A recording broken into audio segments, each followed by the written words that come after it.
Your hashtag is hashtag cyberbullying. Cyberbullying. Alam naman natin na ang cyberbullying ay patungkol sa pagiging marami sa kabataan ngayon ang mahilig mambully o mapangasar. Lalong hindi lamang sa publiko kundi sa internet or social media. Marami sa mga kabataan ngayon na idinadaan na ang paninirang puri sa pamamagitan ng social media. Dahil doon, nakikita nila na hindi nila kayang harapin ng isang tao. At marami sa mga kabataan ngayon na mas pinipiling idaan yung galit sa social media imbes na pakiusapan sa personal.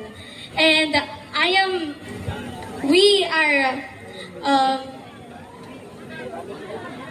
in front of you today to showcase my credibility na sana bilang isang kabataan, wag natin piliing manira ng isang tao dahil mahirap na nga ang buhay, papahirapan pa natin. And I thank you.